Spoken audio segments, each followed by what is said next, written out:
The Irate Beggar by Daymani Table. You walk past me when you visit the vegetable market, thinking only of what delicacy you prepare later. Or when you enter the quay, where despite carrying a purse full of money to lavish on duty-free goods, you spare me not a dime. Wait, don't leave. I'll not bite you, rest assured. Could you spare me $2? No? I understand. Really? I tried to get a job, you know. Truly. The cheap foreign laborers did not help me there, to be honest. And our economy done crash under hard labor. But forget such excuses. This is really about you. You. Pardon me.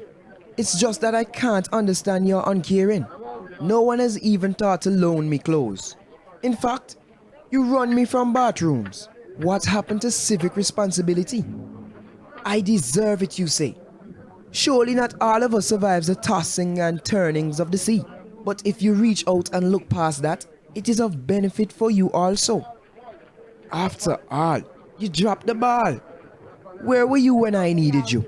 A friend to encourage me to stay within the law, or to persevere with difficult work. You know, where were you to comfort me when women gave me strife, to keep me from gambling myself away? Shelter would have helped. But never worry, even now, amends can be made. Why do you look at me with such derision? Is it that you think to yourself, oh, look how I have to struggle for everything, unlike his lazy philosophizing ras? Well, I assure you, I will show you up in the struggle, if your kind would entertain my futile efforts. The other day, in fact, I asked for a job. I had the good fortune of receiving a batch of clothes from the Red Cross, and I managed to give myself an abbreviated sponge bath. Contrary to what one such as myself might expect, I was actually quite smart once, even getting into fifth form.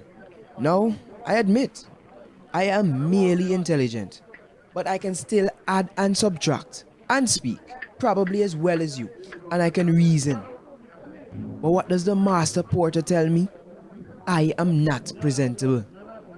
I did not think I needed to be a walking advertisement for all that is prim and proper. In fact, it would be commendable for the department store to give a fallen, somewhat scruffy looking brother a hand. I had forgotten, however, that its staff comprised of the same thing.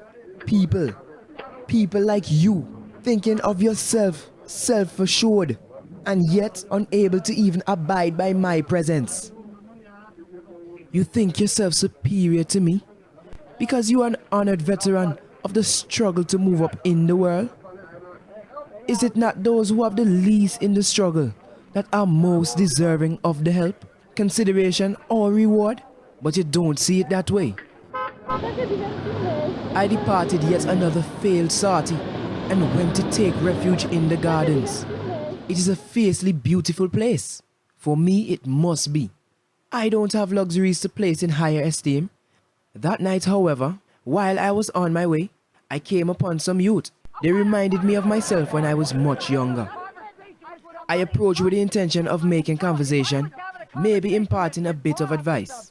They are half you and half me. Guess which half they gave into? Tonight as well? See here, you can tell by the swelling above my eye. What is that you say? You will give me a task? Wonderful. I will happily lay here and guard your business place while you go and find a replacement for that broken lock. Ah, you're back. As you can see, I have completed the task, even once actually having to turn an inquisitive young man away with my diplomacy and a little lying. Hey, what is that you have there? A token of your appreciation? Feeling the rectangular package, I already knew it was not money. Yes, I know the shape of a small rum bottle, even the feel of the glass engraving. Thank you. Thank you for offering me poison.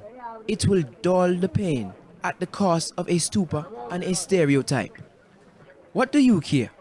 You need me this way. Uncaring, cold-hearted ras.